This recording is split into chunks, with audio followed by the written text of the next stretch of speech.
tibi, gloria, tibi, gloria.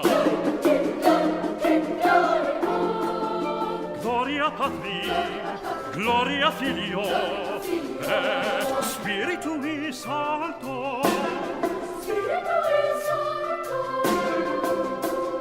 Laudamus te, adoramus te, glorificamus te, benedicimus te.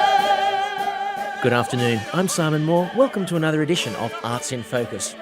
It's a big year for the Con. What was once the first bakery in Sydney and housed Governor Macquarie's horse stables in the 1800s became Sydney's premier music school in 1915. And what better way for the Sydney Conservatorium of Music to celebrate their 100th anniversary than with some spectacular music. To mark the official birthday on the 6th of May, there will be an epic performance of Mass by Leonard Bernstein at the Sydney Opera House. I'm very pleased to be joined in the studio to talk about the concert and the Con's 100th anniversary by their chair of conducting, Eduardo Diazmunoz. He's won worldwide recognition as one of the most versatile musicians of his generation. Conductor, composer, pianist, educator, producer, arts advocate. His list of talents is so long, it spreads across 16 countries. And he's in fact especially qualified to conduct this concert, as one of his mentors was Leonard Bernstein himself. Eduardo Diazmunoz, it's a great pleasure to welcome you to Fine Music 102.5. Thank you very much, Simon. The pleasure is all mine. So why this work for the 100th anniversary? Well, it's not only because it's a milestone in the 20th century pantheon of masterworks, but also because it embraces all the disciplines that we at the Con continuously do and have been doing since it was founded 100 years ago. It's a perfect piece, not only, as I said, because it's a masterpiece, but it helps to showcase the breadth of music talent that continues to evolve from the Con in every discipline. Instrumentalists, voice, even our sound designers will be involved, some of our conducting students. It's just so complete that it was the right choice for Dean Kramer and myself. So why did Bernstein write this work? It was a long and tortuous road for him because he always felt attracted to Catholicism, even though we know he was a Jew. But he felt this big attraction to it, not only because he was a very close friend of John F. Kennedy. And as we know, he was the first Catholic president of the United States. Which was a big deal at the time. We don't think anything of that now, but at the time. It was a huge deal. When he got assassinated in 1963, he just went into this depression. He couldn't believe it that he had been murdered in his own country. And that put him into a deep depression, in his own words. He couldn't believe it. He was in disbelief. And if we tied this tragic event of the previous decade in the 50s, when all this McCarthyism was in vogue, with so many artists that were blacklisted for their leftist views, he was in that list. He, happily for us, he was not incarcerated or anything like that, but he was deprived from his own passport. So he couldn't travel. Leave, no.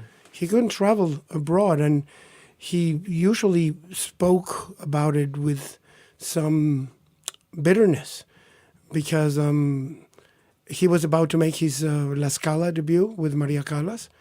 And it was, through many arrangements that he finally got that passport to make that debut.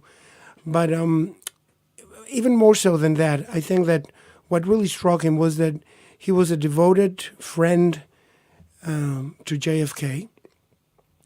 And he was very attracted to the spiritualism of Pope John XXIII.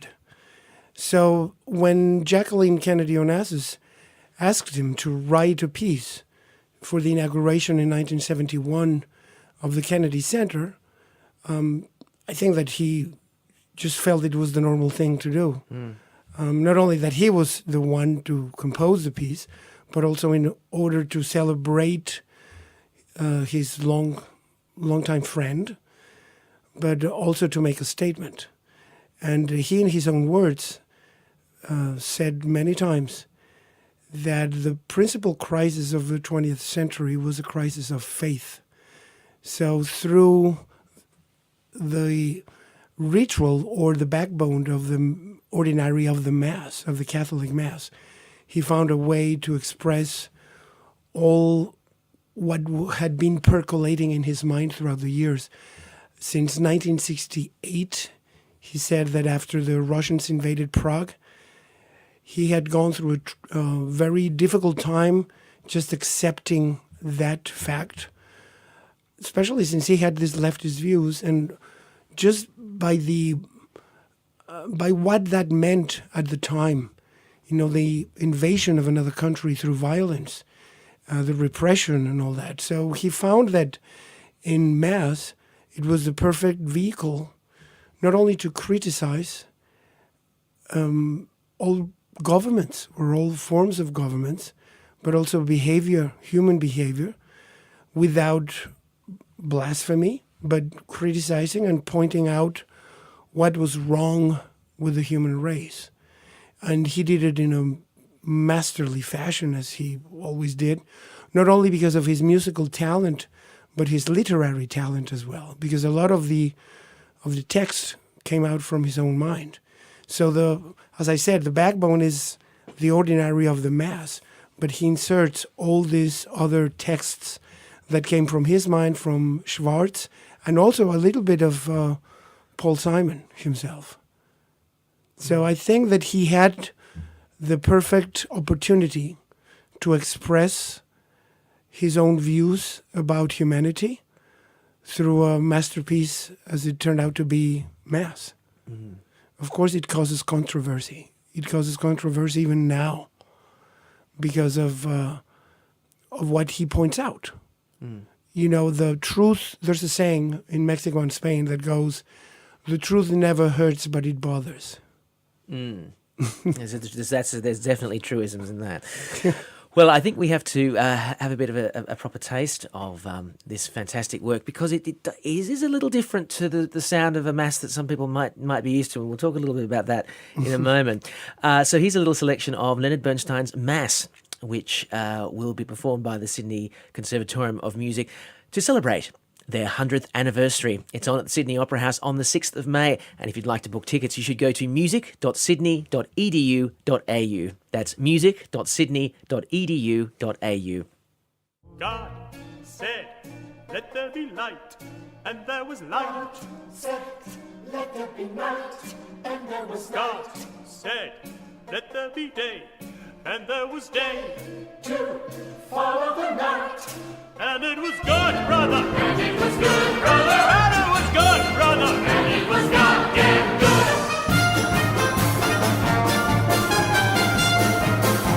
God said, let there be storms, storms to bring life.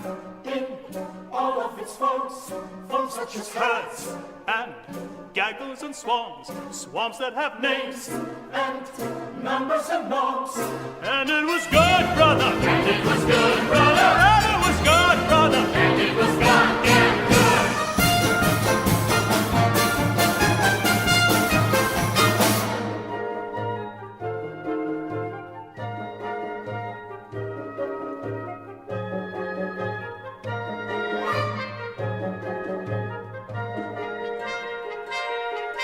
God said, let there be gnats, let there be sprats. To gobble the gnats, so that the Rats may nourish the rats, making them fat.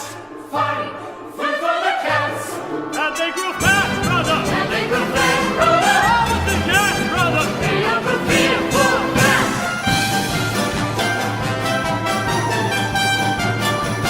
And God saw it was good, God made it be good. created it good. Created the Gnats gnats to nourish the sprats, to nourish the rats. and all for us big fat cats.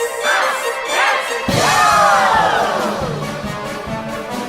And it was good. And it was good. And it was good.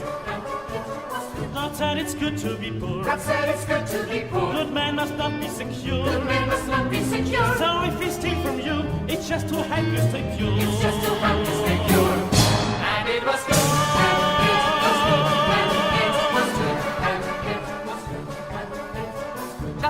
charge of my zoo. God set in charge of my zoo. I made these creatures for you. I made these creatures for you. So he won't mind if we wipe out a species or two. Wipe out a species or two. And it was good.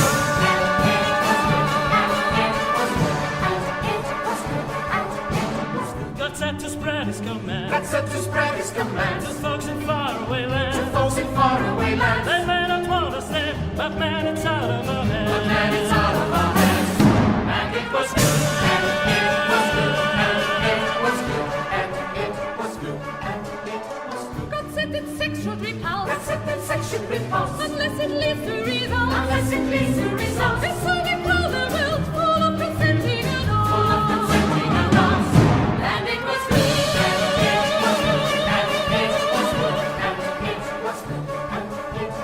God said it's good to be meek, God said it's good to be meek, and so we are once a week. and so we are once a week. It may not mean a lot, but oh, it's terribly chic. Oh, it's terribly cheap. And it was good. God made us the boss. God made us the boss. God gave us the cross. God gave us the cross. We turned it into a sword. We turned it into a sword. We spread the word of the Lord. We spread the word of the Lord. We use His holy decree. He is His holy decree. We do whatever we please. And it was good. And it was good. And it was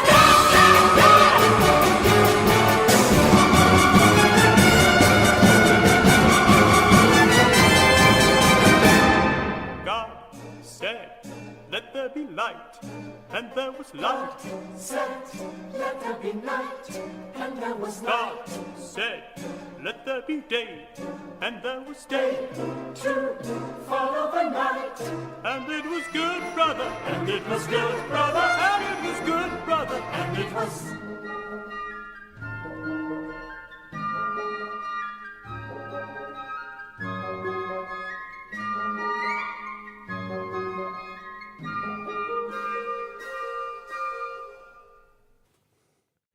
A few short selections there of Mass by Leonard Bernstein. You can hear that performed by the Sydney Conservatorium of Music to celebrate their 100th anniversary. Gosh, yes, 100 years of the Con. It's on the 6th of May, and to book tickets you should go to music.sydney.edu.au. That's music.sydney.edu.au. And my guest in the studio today to talk about this is the conductor of that event and the chair of conducting at the Conservatorium, Eduardo Diazmunoz. Eduardo, it's not just a normal mass. It's almost musical theatre, isn't it? It's a little bit of everything. Actually, it's if you are expecting a mass, that's what you won't get. That's what you won't get. You will not, because it's a very unconventional mass. As we were saying in the previous excerpt, he almost took that the Catholic or the Roman Catholic liturgy as almost an excuse to lay down all his concerns with humanity. And of course, he had enormous resources. You will be able to hear in this work all his musical background, from jazz, rock, blues, musicals, then symphonic music, choral symphonic music, songs. He was a great songwriter. He loved tunes, as one of his daughters, Jamie, once said. My dad cannot go on without writing a tune, and that is true here. And wonderful tunes. I mean, just look at his musicals. Like we were saying before going into the air, you have, Candide, but On the Town, and of course West Side Story. I mean, all these Trouble in Tahiti, all these musicals that build his inner world and that offered us so much delight and to listen to. And I think that this is the perfect combination where all of these myriad of different styles converge in one whole piece, and the arc of the piece is just marvelous. One would think at first, how can you combine symphonic music with a musical, or an operetta with a song, or an opera with a blues band? Well, the way he did it was just in a masterly fashion. And you never feel that it it's cracked or that it's pastiche. It's a whole work, and the arc of the entire work functions beautifully because it really brings you through this inner trip, inner traveling through our own consciousness, our own feelings as human beings, our own doubts, our assertions as well. That's why I believe it's one of the major pieces, a masterpiece of the 20th century. He was not only capable, but very able and sincerely able to put together all of his experience throughout those years. He was almost 53 years old when he composed it. And of course, the enormous amount of emotion that was going through his whole being by the events that had happened. Like I said before, not only the blacklists of the 50s, but then the turbulent years of the 60s with a rather unpopular president as Nixon, with the assassination of JFK, of course, which was the main reason why he composed it. But the end of the Cold War, or the beginning, rather, of the Cold War, and how we as a human race started to just divide ourselves even more. So it to me, it was evident that at the time he wrote the piece and then it was premiered in 1971, he divided an already polarized society. And the same can be said about the world, not only the United States society. I'd like to find out about Bernstein the man, given that he was your mentor. Tell me about working with him, about working under him, about getting some of his knowledge. Wow, it was an experience that changed my life, definitely. Because I was lucky enough to be the assistant conductor at the time of the Mexico City Philharmonic when he came in as a guest. It was, a presidential invitation. The then Mexican president, José López Portillo, invited Jimmy Carter to sign numerous treaties.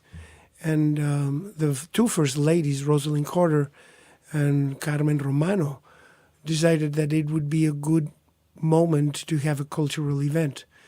So I happened to be the man in the right time because, as I said, I was the assistant conductor. And then I think the deal was something like, okay, the United States will bring their most talented conductor and we will offer the best Mexican orchestra we have.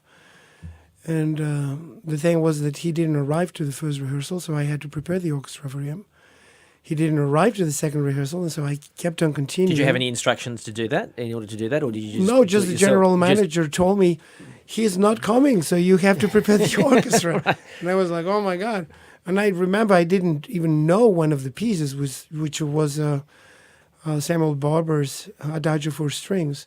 The other three pieces I knew, which were Carlos Chavez Sinfonia India, number 2, Beethoven's Fifth, and Aaron Copland's El Salón Mexico.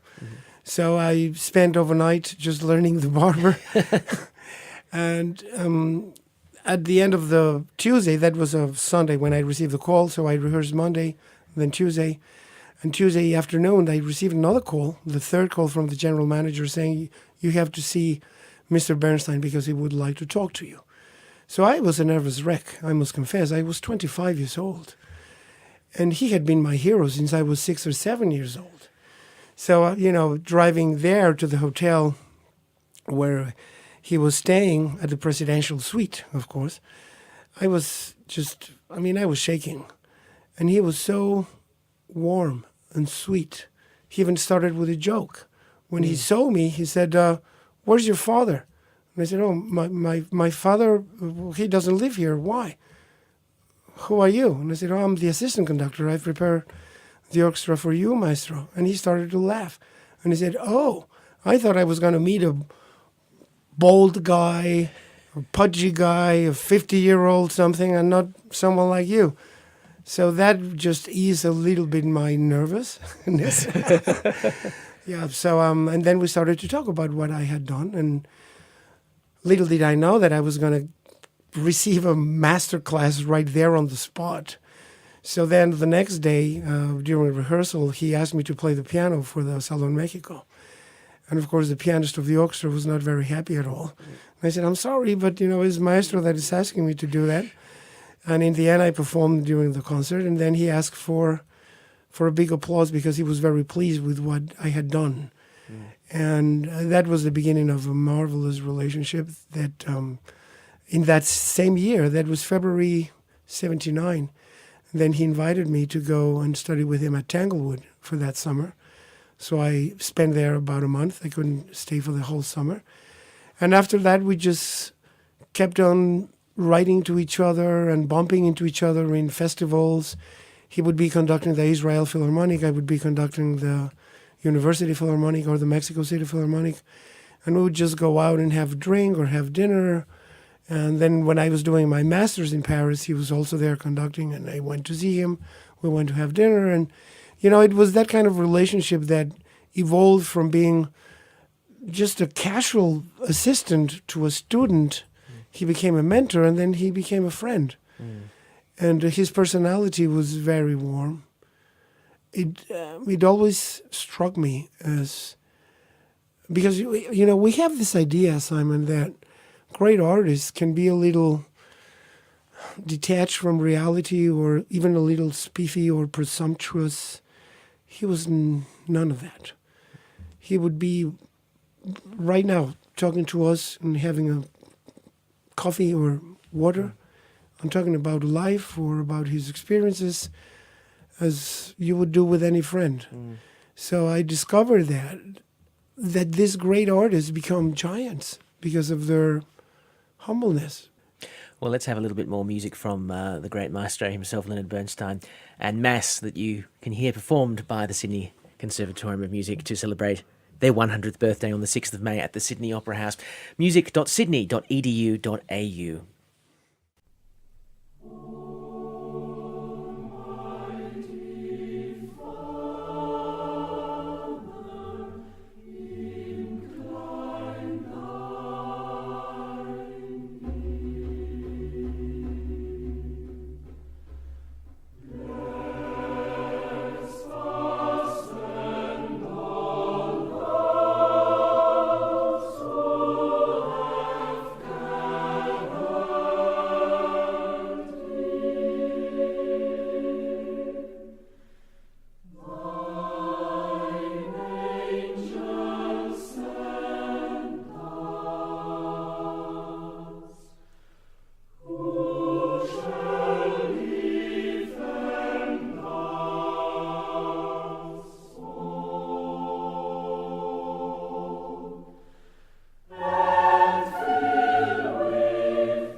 Some more of Mass there by Leonard Bernstein, part of the Sydney Conservatorium of Music's 100th birthday celebrations at the Sydney Opera House on the 6th of May. If you'd like to book tickets, you should book them fast. Go to music.sydney.edu.au or the Sydney Opera House box office. music.sydney.edu.au or the Sydney Opera House box office.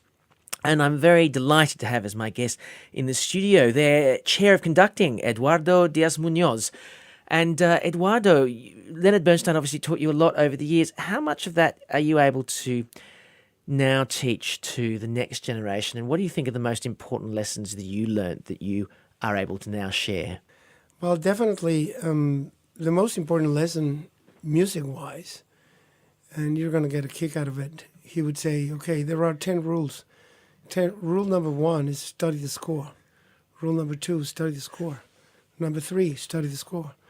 And that goes all the way up until rule number 9. Rule number 8, I'm sorry. And then when you get to rule number 9, Okay, rule number 9, learn the score. Rule number 10, study the score. So that is just so valuable because by revisiting the same score, you discover all the many labyrinths that are within. And not only you become part of the score, but the score becomes part of you. That's what I try to teach students.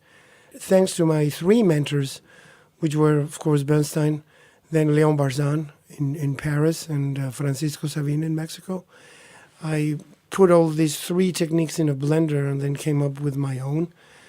And of course, I took the best out of each one of them and then just suddenly realized that I was developing my own way of communicating things through gestures, especially nowadays, which many people call, I think Harold Schoenberg is the one who called it, this New York Times critic, the choreographic school of conducting, which means that you don't need to talk that much, but you have to show the orchestra what your intentions are or your ideas through gestures, especially now in our world where you sometimes only have 2 or 3 rehearsals to put an entire program together. Of course, with the student orchestra it's different because you have a little more time, but still you need to train them also to be receptive to the gestures of the conductor. And it has to be the right gesture. Otherwise, then you're contradicting yourself. But like I said to my students, not only to, I don't teach piano anymore, but when I used to teach piano, I would also tell them, as much as I say to the conducting students, okay, why do we study technique so hard? There must be a final goal in doing this. And it's to put it, in the end, at the service of expression. Music has to express what words cannot, or what other forms of art cannot. Then you go to music, because it moves in different spheres of our lives. And the most important sphere is emotion. You have to be able to touch your listeners, either to make them laugh or to make them cry, or to make them even think about things that were unthinkable before that specific performance. So that's the only reason why I insist so much in technique. In technique, once you have that figured out, then we pursue the communication of all sorts of emotions or even thoughts. But basically, it's emotion. You know, it's about piercing through the heart of your listener. That's what music is all about in the end. And Leonard Bernstein was a master at that. Well, Eduardo, I could hear and sit here and listen to your stories about Leonard Bernstein and Mass and your own work all afternoon, but unfortunately we're right out of time. Eduardo Diazmunoz, thank you so much for joining me today. No, thank you very much, Simon, and I look forward to seeing you there. I hope so. Eduardo Diazmunoz, the Chair of Conducting at the Sydney Conservatorium of Music. And he's conducting Leonard Bernstein's Mass at the Sydney Opera House on the 6th of May, celebrating 100 years of the Sydney Conservatorium of Music. Go to music.sydney.edu.au for bookings or go along to the Sydney Opera House box office. That's music.sydney.edu.au.